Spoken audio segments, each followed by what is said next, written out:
So you just missed out on your PR in your last marathon and you want to know how to level up your training so you can go sub 3, 3:30 or 4 hours in your next one.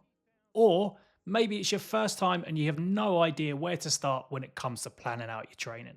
Picture this, it's race morning, you're standing on the start line feeling calm, confident and ready. Because this time you know you've done the exact training needed to peak at the right time. No guessing, no panic, just a clear plan that's carried you all the way to the start line in the best shape of your life. I'm Russ, 2:43 marathon at Sydney last year. I'm attempting to go sub 2:40 at Sydney as it becomes a seventh major on Sunday. So follow me on Strava if you want to check out how I go on race day and wish me luck. Most runners either train too hard, not enough, or simply in the wrong way, and that's why they fall short on race day. I'm going to break down how you need to structure your training into 4 easy to understand phases so you can train like the elites and come away feeling like a seasoned marathoner. We're going to break down the base, build, peak, and taper phases. Knowing exactly what it takes and how you can execute the perfect training block is so important if you want to nail that all elusive PR. So let's get into it. So, phase 1, the base. All right, so you picked your marathon date. Now we're rolling back 14 weeks and getting to work. The first 4 weeks is all about laying that groundwork. Think of it like pouring the foundations for a house, and without that, everything else is going to fall apart. Now, this is your base phase where the main goal is to build your aerobic capacity and get your body used to running consistently without overdoing it. By the end of this phase, you should comfortably be running between 50 to 60 kilometers, so 30 to 37 miles a week. That depends on how much time you can commit. But here's why that matters. A major study in 2024 of recreational marathoners like us, it found that those breaking the sub 3 hours were averaging about 34 miles, about 55 kilometers of just easy running each week before they then added their faster workouts on top. Now, don't worry if that seems a bit too quick for you. The key takeaway is that the more easy running you do, the faster your marathon time will be. All right, so what's the best things to focus on? Easy runs. Make most of your running slow, conversational zone 2 runs. If you can talk in full sentences while you're jogging, you're right where you should be. Long runs. So start at 12 kilometers, about 8 miles, and gradually build it each week until you're hitting about 18 kilometers or 11 miles by the end of the block. Strength training. Now, this is going to be consistent throughout, twice a week. Knock out core, squats, lunges, deadlifts. That helps to build resilience and keeps those injuries away. Frequency. Now, this is a real big question. You want to be aiming between 4 to 6 runs a week. Consistency beats intensity at this stage, so just make sure you're sticking at it. And then gear. So stick with a durable daily trainer. Something affordable like a Nike Pegasus is really useful. If you want to splurge a bit, get yourself a pair of Asics Superblasts. That will carry you nicely. Now, a pro tip is don't stress about the speed right now. The goal is just building time on feet and building habit. So structure your week around your life, but remember, Sunday mornings are basically marathoners' church. Rain or shine, that's long run day. Phase 2, the build. So you've laid those foundations in the base phase. Now it's time to stack up the bricks. So over the next 4 weeks, we're increasing your mileage, adding some more structure and introducing some workouts that are going to push you outside of your comfort zone. And this is where you'll start to feel like a real marathoner. So by the end of the block, you'll be logging between 60 kilometers and 75 kilometers, so about 37 to 47 miles. And it's just not about running more, it's about running smarter at this point. So what to focus on in this stage? We're going to switch it a little bit that you're going to be focused on things like tempo runs. Now, they're steady efforts that sit just outside of your comfort zone. Pace where you could hold for about an hour or so, and you're looking somewhere between 10K half marathon pace. And the training here helps to sharpen your lactate threshold, which basically means that you'll be able to hold those faster paces for longer before fatigue sets in.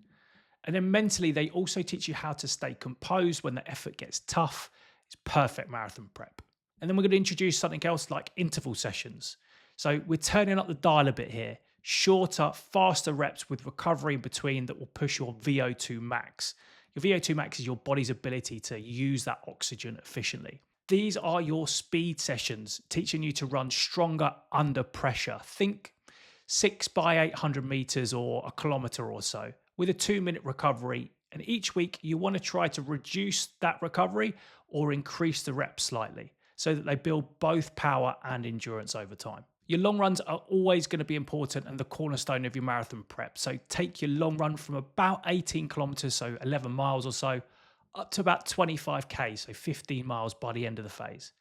But the goal here isn't just distance, it's about practicing your fueling, pacing, and learning how to stay relaxed as the fatigue creeps in. And you've got midweek mileage. So this is where your kind of medium long run comes into play.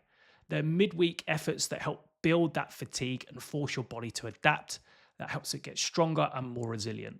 And if you want, you can sprinkle in some steady paces here to kind of mimic that marathon effort. Strength training, of course, move from general lifts into kind of more specific strength training for running. So single leg workouts. Running is a single-legged sport, so doing things like glute bridges, Bulgarian split squats, and heavy compound lifts that will translate directly into power and efficiency within every stride. So keep it twice a week if you can, once as a minimum, and definitely don't skip it. It's going to be your insurance policy against injury throughout the rest of the block. Now, how you could structure this across your week. Now, if you're doing your long run on Sundays, then Monday should be your rest day. So let your body absorb that work that it's done. On Tuesdays, you could introduce those intervals, VO2 max type sessions. Wednesdays, that will be an easy recovery run. Thursday, you're going to have your tempo session, so that kind of threshold focus. And then Friday will be another easy run.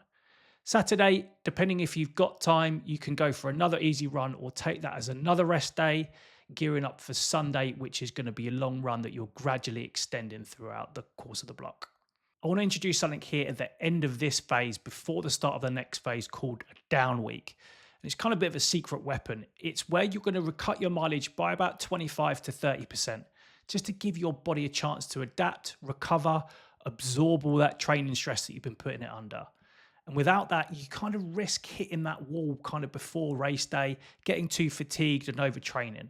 And I like to place this down week at the end of the build phase so that your body is fully ready to take on the next and most challenging stage of the training coming up.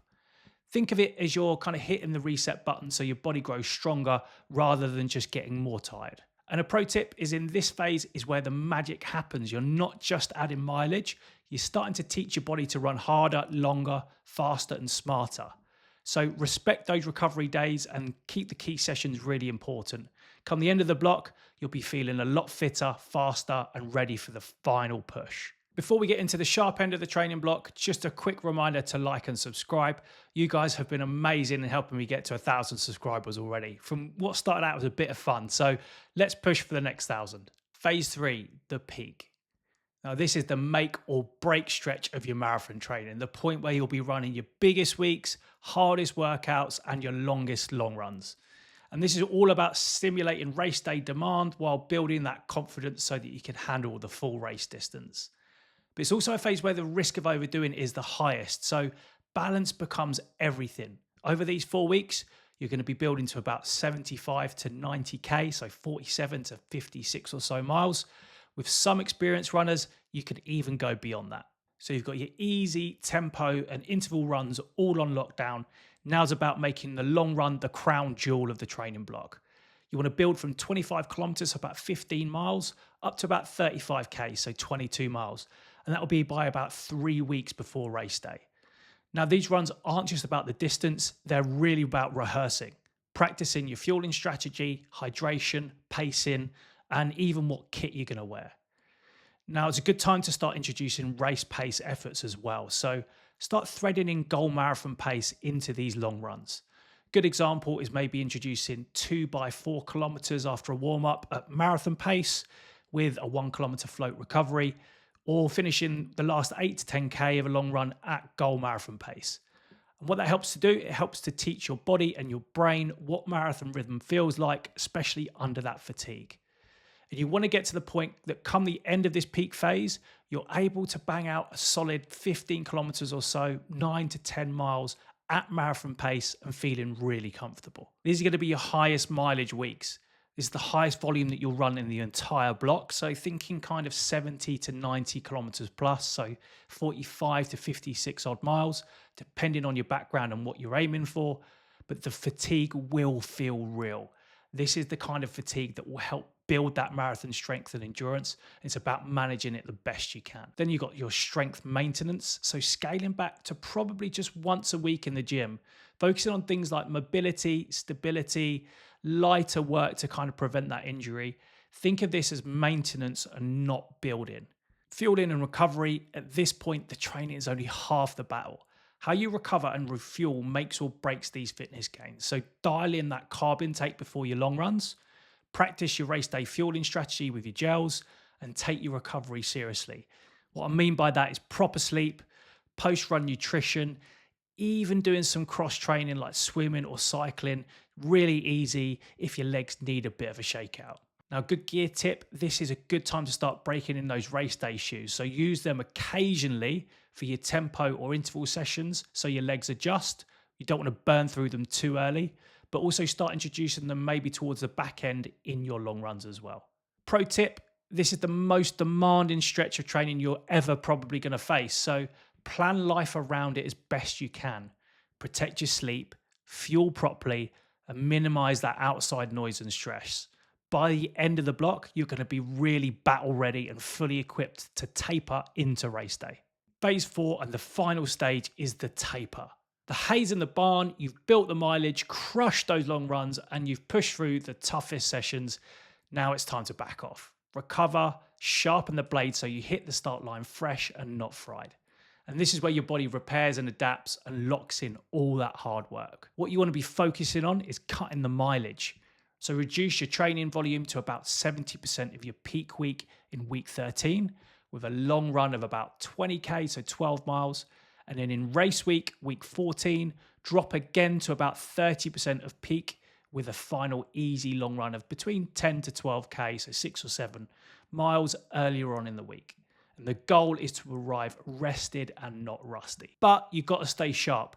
Keep runs short, sprinkle in some marathon doses at marathon pace, put some strides in, some light pickups or short race pace segments, just to help remind the legs what's coming without adding to that fatigue. And then to my favorite part, the carb load. So starting 3 days out from the race day, you want to shift your focus to those carbohydrate-rich foods to help top up those glycogen stores.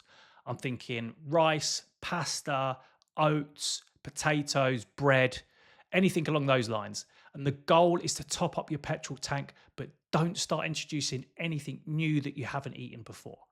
What's also quite a good point to remember as well is that the closer you get towards the race, you want to reduce the amounts of fats and proteins and really just focus on carbs. Again, it's not a particularly healthy time of your life, but it's only for a few days and it will definitely make it worthwhile on race day. Now, a pro tip is don't panic if you feel sluggish or restless during the taper. These so-called taper tantrums, they're normal. Your body's reducing its inflammation, repairing those micro tears in your muscles, and starting to bank all that energy. Trust the process, you'll feel the magic come race day. At the end of the day, your marathon success isn't about running yourself into the ground. It's about being smart, consistent in your training, knowing your body, and sticking to a plan that builds week upon week upon week. Trust the process. Now your easy runs, push hard on your key workouts, and don't forget your recovery. Your legs and your lungs will thank you. If you want to go deeper into the specifics of your training and how to achieve a certain time in your marathon, check out my sub 3, 3:30 and 4 hour series on the channel. Ta-ra.